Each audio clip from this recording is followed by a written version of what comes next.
What's up everybody, Bo Garino from LBILocals.com.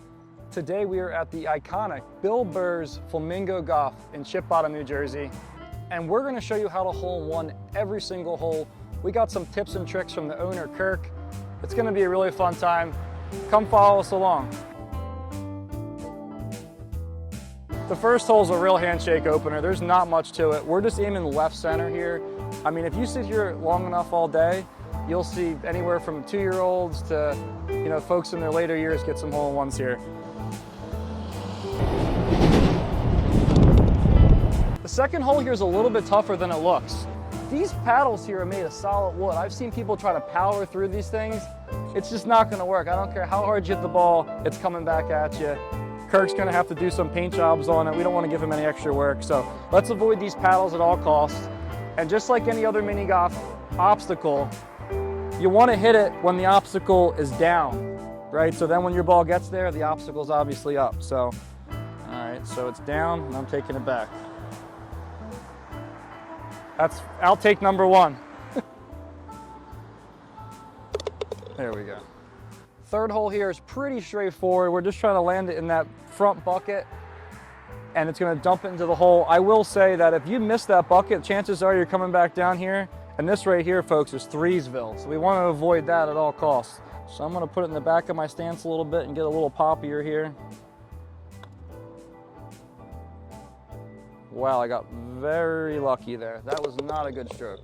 Fourth hole, another paddle hole.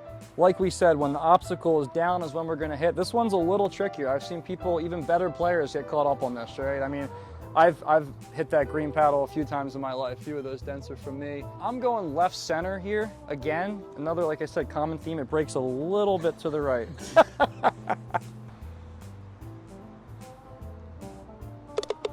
All right, we've made it to the fifth hole, the famous traffic light hole, paying homage to the late Bill Burr, the original owner. I'm gonna say, back in the day, you used to wanna ride the rail. I think these boards have gotten a little warped or something over the years. This is kind of just a hit and hope, folks. So I'm just gonna get up and kind of give this a whack and hope for the best here. I'm still gonna try to keep it close to the boards, but with a little speed.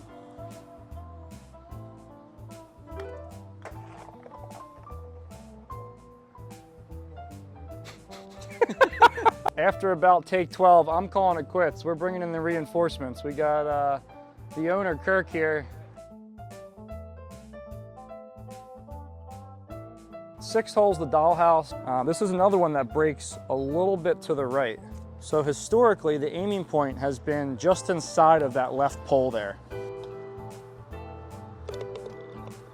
The seventh hole, the lighthouse hole, is very similar to the previous hole, in which you want to have your ball on the left side of the mat. So we're trying to create an angle here once again. If you key off from the right side of the mat here, you can actually catch this lip here, which is no bueno. And when you're coming up this left side here, you want to catch it on the left side of this hole and swirl it in, and it's going to go all the way down into the cup.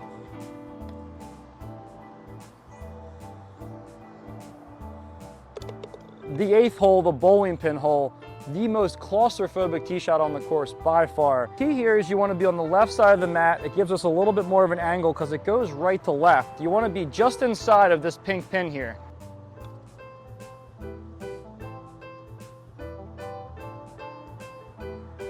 That did nothing like I thought it would do. I'll try one more. I'm so determined. That's it. Finally. Yeah. Where exactly are you aiming? I'm going for just to the right of center. I'm going right here. Like the 40% zone. Right here, okay. Oh no, I wanted that so bad. I'll do any better. It's kind of just hit and hope. Yes! The 10th hole is a bridge hole. This is as straightforward as they come. About the only obstacle you're gonna see here is this lattice fence here, trying to play tricks on your eyes. Ring the bell for effect. If you've never played here before, the 11th hole can really give you some tricks, but I will actually say this is the easiest hole to hole-in-one for the experienced Flamingo player. Jordan, you've never played here before, right? This is your first time on this hole. Here's the trick, okay? We're gonna prove to the folks at home that anybody can do this. As soon as you see the middle of one of these pink blocks, right? You're set up, you're looking up. As soon as you see the middle of the pink block, take it back and hit it in. There you go. Ah, first take, look at that. The shortest hole on the course, the 12th hole, it can be a little tricky. It's one of those ones you feel like you either get a hole-in-one on or a 3. And that's it. Another one that we're calling in the expert on. You showed me how to hole-in-one this hole, so I want to give you credit. So we're just like right here? A little bit farther up. Right here? Yeah, right in. Right. Oh, just inside here. Okay, I got you. Yep. Oh, that's a good Oh, we got it. Oh, Yes. look at this guy. Wow. He just kissed it off of that brick, man. Right here is perfect. As intricate as the 13th is, the 14th here is pretty simple. All you got to do is just hit it within the parameters of this wood here, and there's a collection hole inside that will take it to the hole. For the 15th hole, I'm bringing my cameraman and brother, Drew, in. Drew has had so many collapses on this hole, I have to have him do a take here because many of our matches came down to this, and I remember times when Drew was clogging up the course on this hole. Bo set the stage. This is my nemesis hole, so after all my heartbreaks, I've come to determine the best way to play it is starting on the left side of the mat here. You do have the obstacle of not only the windmill, but you have a little bit of break in the slope, so I like to aim just inside that right metal. Right when you see the big paddle pass, take it back. Wow, nice. And that's a great example. That's a great example I mean, of what could happen you here. finally overcome what you think is your nemesis, and then it spits it right back at you. Bank that one in. Okay, 2 takes. That's pretty good, Drew. As many times as Drew's choked on 15, I've choked 2 times as more on the 16th. This has always been my nemesis hole. You're trying to get into this red hole up here, right? A really great design hole.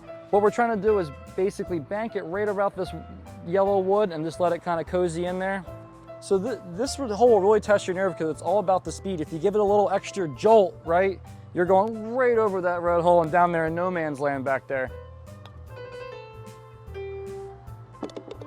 The 17th hole and the final hole here at Flamingo, because the 18th hole is just a free game hole. A lot of matches have came down to this hole.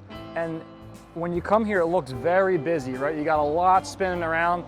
You can just completely ignore every single paddle except for this pink paddle, right? Because that's where we're aiming. Everything breaks hard right to left here. Paddle is down is when we were going to hit.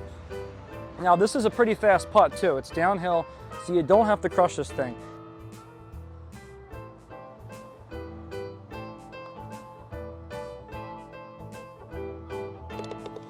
All right, so we were able to finish the 17-hole challenge here. We hole-in-one every hole. It took some time, but we got there with the help of you. Yeah, now we appreciate what you've done here, preserving the place, and it's exactly the same as when we were kids. So it's so cool to be able to bring our kids and just keep the tradition going. And it's so cool to still see Bill Burr's name on it after all these years. You never took that down. No, I never had any inkling of changing the sign out, because if I put my name up there, I'd have to go to the county because the sign would be sticking out into the road. So it wasn't a thought. Bill Burr's fits very nicely there, and it always works. And then, as always, at the end of the game, the Dum Dum Lollipop for the winners.